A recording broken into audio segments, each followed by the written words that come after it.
Hello and welcome to our English news coming to you from Canal, Algérie. First, the top stories of the news.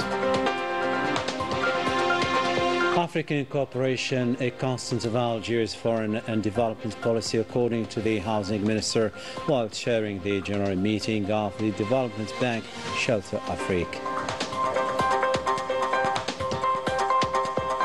Osaka 2025 Expo, a special focus on Algeria's participation and its dimension and symbolism. And a cruel war is being waged against Palestinians, once again targeted by the Zionist war machinery, causing the death of entire family.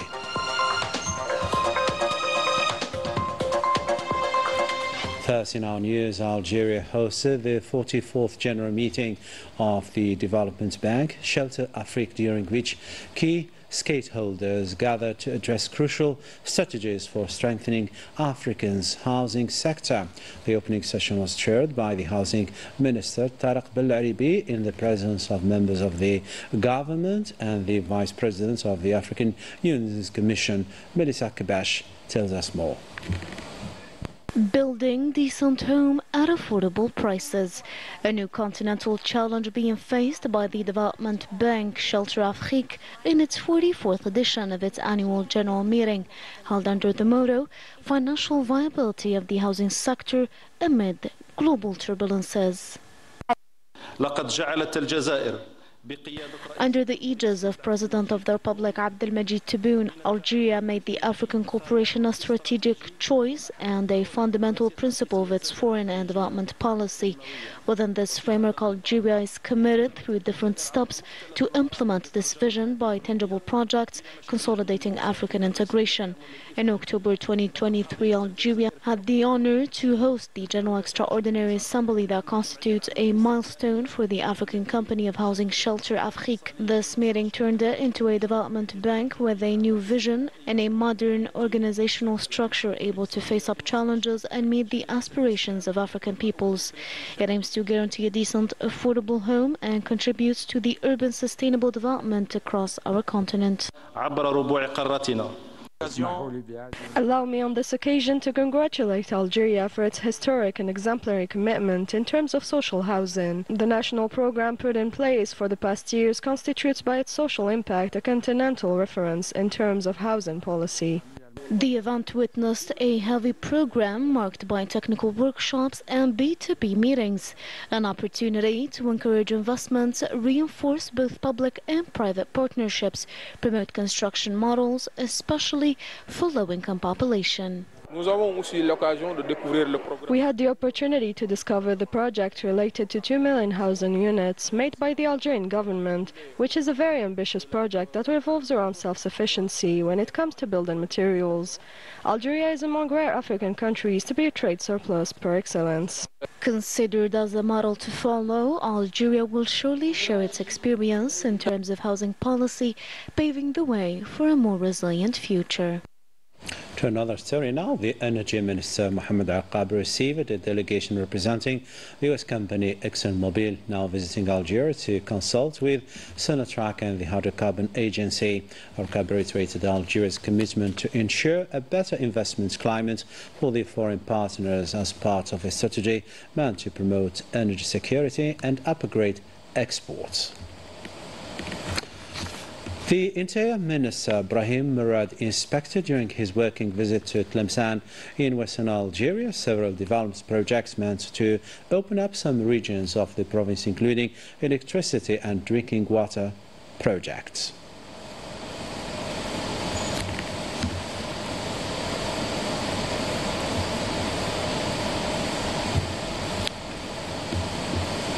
Good news for our nationals abroad who can now withdraw their citizenship certificate signed online at the level of the nearest diplomatic or consular representation without need to travel to their motherland.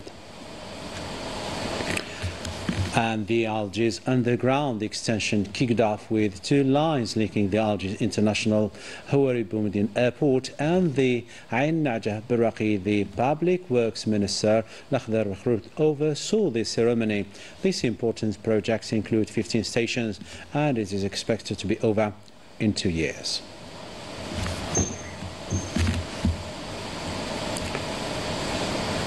You are still watching Canal Algérie. Coming up in our news. Plundering the natural resources of Western Sahara continues despite the multiple international rulings banning this illegal move.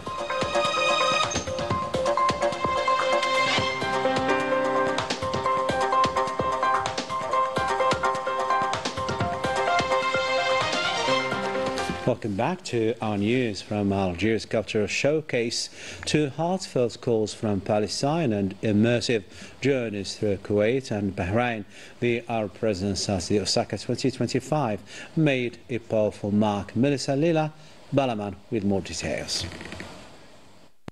At the 2025 World Expo in Osaka, Japan, Algeria turned heads with a vivid showcase of its cultural diversity. The Algerian pavilion proved to be a magnet for guests keen to dive into the story of this Mediterranean crossroads. For us, this expo is more than just showing up. It's an opportunity to present an Algeria that's changing and connected to the world, with strong roots and ambitious plans for a fairer, greener future driven by knowledge and innovation. Besides Algeria, several Arab countries took part in this exhibition.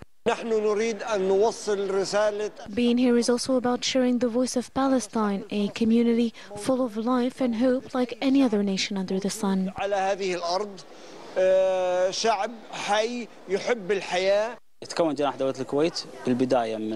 Kuwait's pavilion opens with an immersive perception chamber that paints a broad picture of its heritage and present. From there, visitors enter a desert-themed space that reveals the country's distinctive environment. The journey wraps up with a section on oil, tracing its history from discovery to the modern age. بداية اكتشاف النفط إلى اليوم الحاضر. العروض الموجودة عبارة عن عروض كلها. Bahrain invites guests on a multi-sensory passage through its story. Each level presents traditional crafts and then shifts to modern industry, engaging sight, sound, scent, touch, and ending with local flavors in a cozy cafe atmosphere. لاستكشاف تاريخ البحرين بدءا من حاسة الشم وانتهاء بحاسة التذوق في المقهى. The strong Arab showing at Osaka 2025 has been widely praised. As Algeria marks its 11th time taking part in this global fair, it aims to bring home a 6th international award.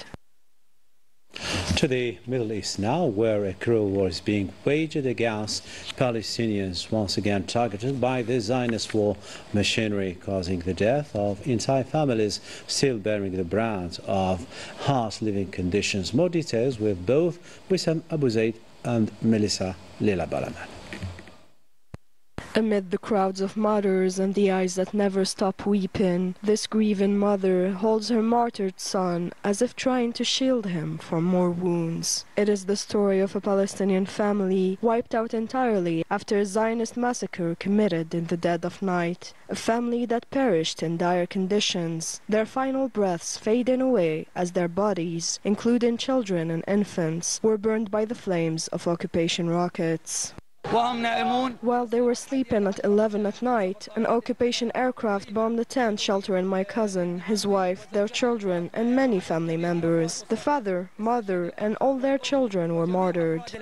The Algerian TV camera then moves to the scene of another crime committed by the occupation forces against a Palestinian family in Gaza City, showing the destruction left behind by the air raids. Innocent lives still trapped under the roofs of targeted homes, while the search for survivors continues among the rubble and debris. They were buried alive with no one to answer their cries for help due to the lack of resources for rescue teams. We found my sister's children, her daughter's husband and her grandchildren. We found the little ones under the rubble and pulled them out. Stone and debris over them. There's a martyr here. The roof collapsed on him. Only his head is showing. We are at a loss for words.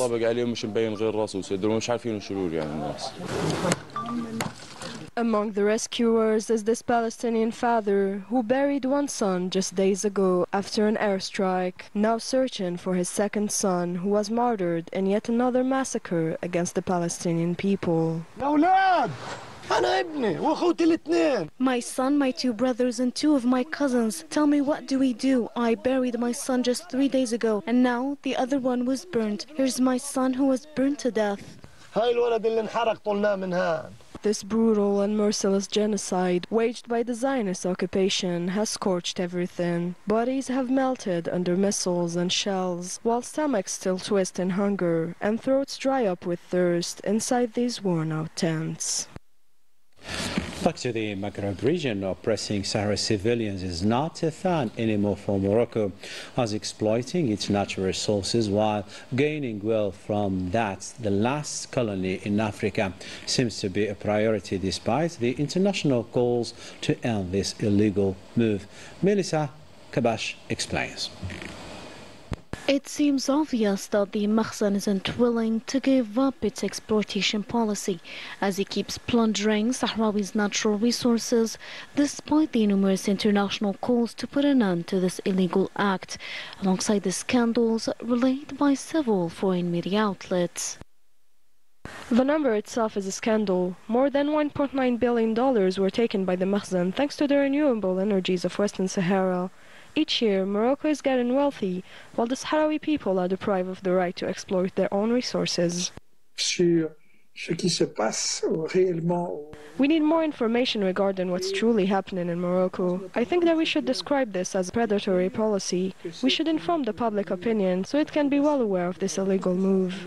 It is worth recalling that Australia recently ended years of Sahrawi resources exploitation. As for the president of the International Watch of Western Sahara's wealth, he affirmed that foreign investments in the occupied territories is in fact considered as a support to Moroccan violations. And in the same context, the Western Sahara Resources Watch denounced the choice of Dakhla as a new Moroccan data center, a move that goes against the international law and the right of the Sahrawis to self-determination, in the words of the same watch. And with this, we come to the end of our news bulletin. Tomorrow, another day, other news. Keep tuning to our channel. Take care. Bye-bye for now.